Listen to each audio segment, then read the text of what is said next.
I'm asking you to vote no on this budget, Madam Speaker. This budget is the wrong direction for Washington State. It harms average, everyday working Washingtonians. The underlying budget, we are facing a shortfall of, depending on who you ask, depending on what time of day it is, perhaps $5 billion, perhaps $15 billion. It's a little disturbing that it's hard to get the most accurate number, but as a lawyer whose answer to questions is usually, well, it depends, I can understand that there's a range. But we're facing a deep shortfall. How do we get to this shortfall that we have to solve with the budget before us? Well, a couple of ways, Madam Speaker. First, we have consistently spent more money than revenue has been coming in. Second, we have relied on unrealistic revenue assumptions that we have known not to be the case. Third, we have passed costly policies but delayed paying for them. And fourth, we've been spending one-time money for ongoing programs. Those are most of the reasons why we are now before us, why we now have a budget before us with a $5 to $15 billion structural deficit. Well, Madam Speaker, I wish that we were solving all those problems. We're learning from our mistakes and not repeating them. But we haven't done that with the budget before us. The budget before us repeats those mistakes. In the 25-27 biennium, this budget will spend more money than resources it brings in. This budget assumes in years 3 and 4 a 4.5% revenue growth factor that our state's economist, one of the best in the country at his job, says we cannot expect or depend on. This budget assumes it and relies on it anyway. We are repeating that mistake. We have once again postponed costly policies rather than figure out ways to pay for them now or reform them so we can pay for them eventually. We have simply kicked the can down the road, which we've done before that has put us in this problem, and we're now doing it again. We have spent vast amounts of money of one-time money on ongoing programs. This budget does that again. We have failed to find, year after year, opportunities to save taxpayer dollars. I am incredibly grateful that for the first time in what is now my 11th session on this floor, we had budget writers who are willing to seriously look at savings opportunities. And I'm deeply grateful to the gentleman from the 3rd and his team for finally doing that. It's been something I've been asking for years, and there's a number of items in this budget that are the result of policies that I've been advocating for years.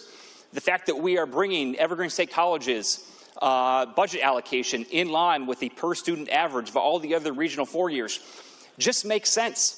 The fact that we're assuming a pension rate of return that is commensurate with the historical rate of return that the State Investment Board has consistently generated, it just makes sense. These are things we should have done years ago, and I'm glad we're doing them today. But despite us finally doing all these good things and finally taking one small step towards getting our fiscal house in order, the budget does all kinds of other things that undoes all that. It's one step forward and 2 steps back. All of the problems I just outlined that got us to this point we're at today, we are repeating. And in addition to repeating those problems, we are spending more money than we need to spend. Revenue is growing at 4% a year. This budget increases spending at 8% a year, 8% a biennium. We don't need to do that. We are going to be right back here. And lastly, Madam Speaker, and perhaps most troubling, is how this budget is balanced. As you well know, our state law requires our budget to balance. In order for the budget before us to balance, it assumes new revenue.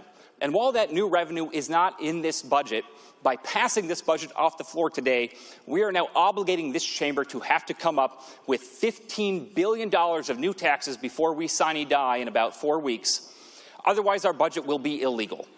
And the taxes that this budget and the accompanying documents rely upon will tax jobs out of Washington State.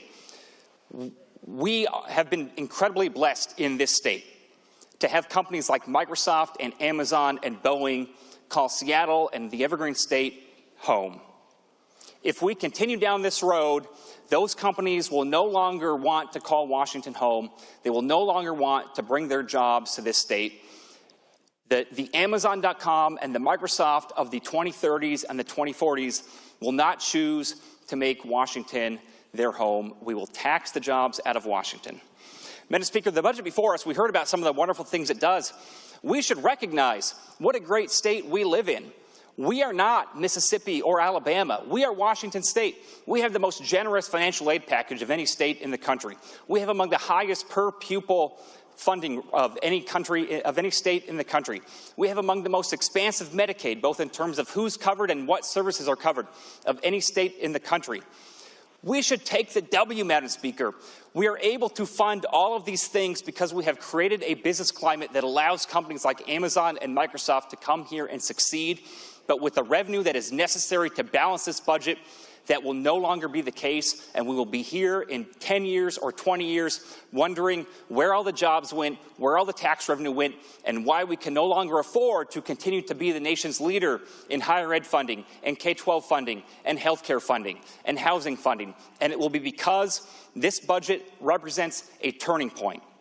We don't have to raise taxes by $15 billion.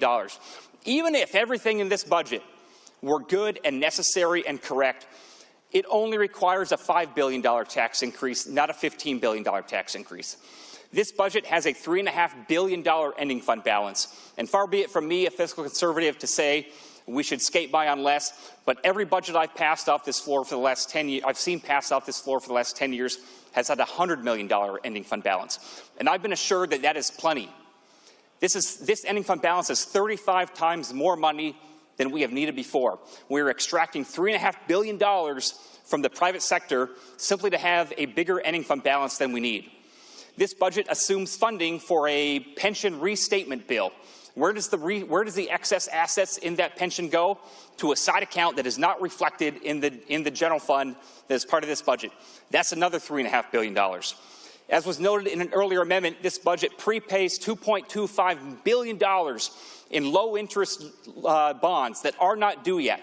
Why? Why are we paying $2 billion in bonds when we have people that need help? Why are we cutting postpartum Medicaid coverage in half for new mothers to save $11 million when we have $2.25 billion to pay off loans that aren't even due yet? Why are we doing this, Madam Speaker? We are going to wreck the economy in Washington State by raising taxes for $15 billion. We are raising taxes far more than is necessary, even to finance the new unnecessary spending in the budget. We are raising taxes $10 billion more than is needed. At the time, we are raising fees on people who want to enjoy Washington's outdoors. At the time, we are cutting Medicaid coverage for postpartum mothers. I have a hard time understanding how it makes sense, Madam Speaker. We have a problem that we need to solve in this budget. I've outlined some of the ways we got here.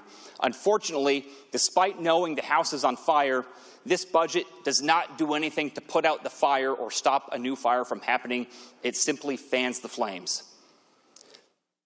This budget is repeating the mistakes of the past. We should be learning from our mistakes, not repeating them. This budget makes cuts that are unnecessary, that will hurt people, that we don't have to make. This budget increases costs on the middle class. It passes health care costs on the middle class. It relies on a property tax increase that will hit the middle class. This budget will rely on massive, unnecessary tax increases that will tax the jobs out of Washington. And seemingly uncontent with that damage, this budget will tax the joy out of being a Washingtonian as well. I wish I could vote for this. I wish we could fix this. It wouldn't take that much more work, but there are so many things that still remain wrong that we have to vote no on this budget, Madam Speaker. We need to be learning from our mistakes, not repeating them. We cannot be passing these unnecessary tax increases at this point in time. We need to understand how to take the win. We have funded so much in this state thanks to the economy that we built here, and this single budget will take one giant leap towards undoing all of that great work and making it so much harder to do any other good work in the future. Let's put this bill down, Madam Speaker, go back to the drawing board, and come up with a budget that works for Washington, works for Washington's economy, and works for Washington's families. This is not it, so please vote no.